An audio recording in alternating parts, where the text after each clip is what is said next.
Late at night, you're scrolling through a documentary about rhinos and realize how precarious their existence has become. Poaching, habitat loss, and climate shifts have pushed many species to the brink.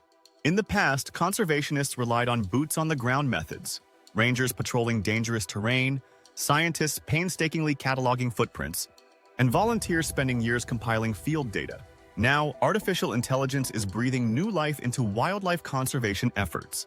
Today, we're diving into AI in wildlife conservation, saving endangered species, exploring how machine learning, drones, and data analysis are changing the game for our planet's most vulnerable creatures.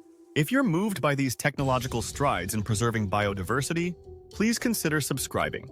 Your support helps us keep spotlighting the ways AI might just rescue our shared global heritage. For decades, one of the biggest challenges in conservation has been locating and tracking endangered animals across massive areas. Traditionally, researchers had to rely on satellite collars or tags, effective but expensive and sometimes intrusive.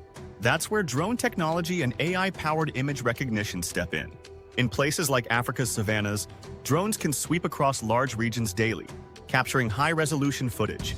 Rather than humans manually examining thousands of images, advanced algorithms process these frames rapidly, spotting elephants, giraffes, or lions with remarkable accuracy. It might identify a herd's exact numbers, their condition, or even note an individual missing if it recognizes unique markings. In mountainous regions or dense rainforests, drones can reach areas humans struggle to navigate, opening up possibilities for studying elusive species like snow leopards or orangutans. The net effect is more accurate population counts in far less time. Essential data for deciding how to best protect these creatures. Beyond mere counting, AI has started predicting behaviors, particularly migration patterns. Many species undertake seasonal journeys, often spanning thousands of miles. Historically, scientists compiled observations from park rangers or local communities, but this approach can be patchy. Now, machine learning models use satellite data, climate records, and known historical routes to forecast where and when animals might move. For instance, a model might integrate rainfall projections influencing grass growth with temperature shifts to predict when zebra herds in East Africa will cross a given river. Such forecasts help authorities prepare in multiple ways, ensuring protected areas remain safe corridors, alerting local communities about potential human-wildlife conflicts, and anticipating where medical interventions, like vaccinating livestock, might be needed to prevent disease transmission. By correlating multiple data streams, AI effectively becomes a real-time oracle for animal movements, giving us a more proactive approach to managing wildlife and habitat. While understanding and predicting animal behavior is vital, preventing poaching often proves more urgent. Poachers are increasingly sophisticated.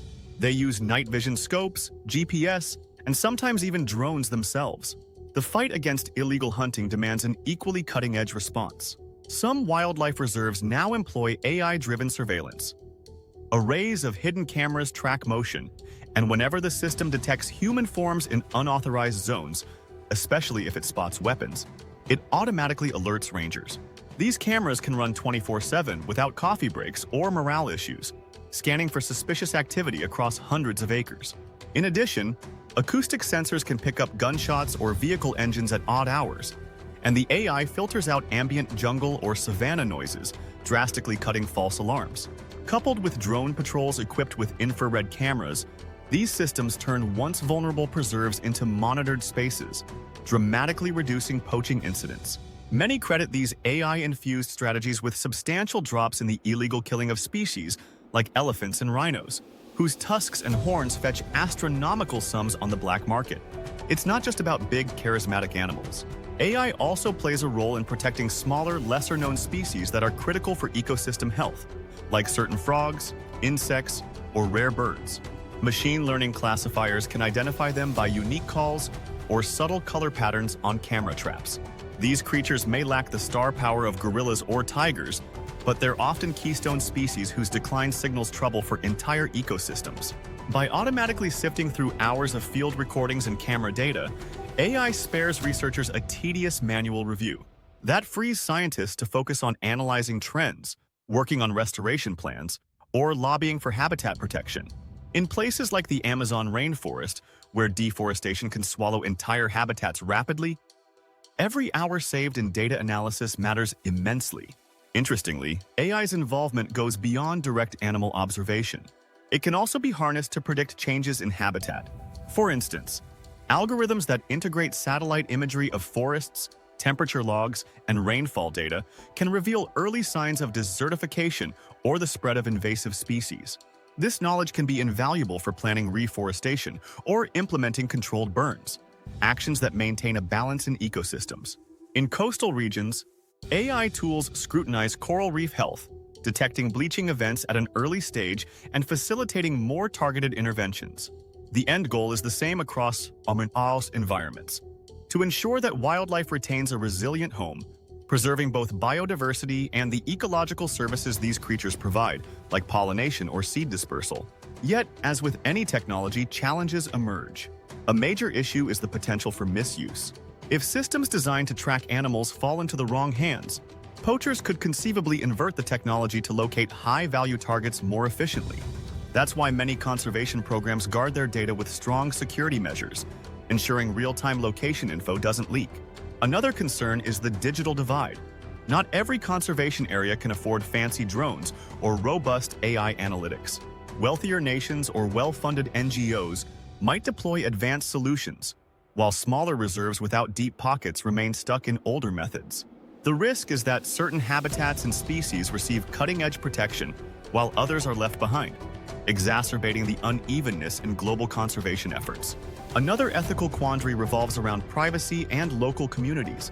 If aerial drones and camera traps collect broad footage, they might inadvertently monitor people living near the wildlife zones, raising questions about consent and personal freedoms. Balancing the imperative to save animals with respecting human rights can get messy, particularly in areas where indigenous groups have lived for centuries. Experts argue for clear guidelines, restricting data usage strictly to wildlife monitoring, deleting footage that doesn't involve poaching or endangered species, and consulting local communities before setting up advanced surveillance. Treating these stakeholders as partners rather than subjects fosters trust, making it likelier that everyone cooperates against illicit hunting or habitat destruction. Despite the hurdles, the results so far are encouraging. Some reserves report a noticeable revival of animal populations once thought doomed. Others note fewer armed confrontations between rangers and poachers because the AI warnings come early, allowing more strategic interventions. In places like the Congo Basin or the savannas of Kenya, the synergy between human expertise and machine intelligence offers a lifeline to species teetering on the edge. Elephants that once had to worry about being tracked around waterholes for their tusks now face slightly better odds. Rhinos, guarded by AI-assisted patrols, can graze a bit more peacefully. It's not a silver bullet. Poaching rings and climate threats are still immense, but the margin of survival has expanded. On a broader scale, the public's perception of conservation evolves too. Tech-savvy generations may find wildlife protection newly captivating if drones and smart cameras are involved. Social media posts showcasing real-time AI-based updates about a recovering wolfpack or a new nesting ground for sea turtles might spark viral interest, translating into increased donations or ecotourism that bolsters local economies. High-profile collaborations among tech giants, universities, and conservation agencies also elevate the cause, funneling more resources into research and field applications. The result can be a virtuous cycle. More data leads to better AI models, which leads to stronger conservation outcomes, thereby generating more support for continuing the cycle. Before we conclude, let's not forget the essence of all this tech: preserving biodiversity. Every species we lose carries genetic uniqueness, an evolutionary history that might hold secrets from medical breakthroughs to ecosystem stability. AI's role is to keep that tapestry intact, giving conservationists advanced eyes and ears. As climate change accelerates and habitats shift unpredictably, the capacity to rapidly adapt may define whether entire species make it or vanish. AI alone won't fix the deeper issues, like habitat encroachment, pollution, or global warming, but it can help us be more informed, agile, and effective in responding to crises. If you resonate with this mission and want to see how else AI might shape our environmental future, I encourage you to subscribe. It's crucial to stay informed about the cutting-edge methods that might just tip the scale in favor of life's diversity. AI in wildlife conservation stands at the intersection of technology and compassion, fusing data-crunching algorithms with a deep love for our planet's wonders. The challenge is real, but so is the hope that, with the help of drones in the sky and algorithms combing camera trap footage, we can buy endangered species the time they need to rebound. Together, we can keep Earth's family of creatures a little more complete for generations to come.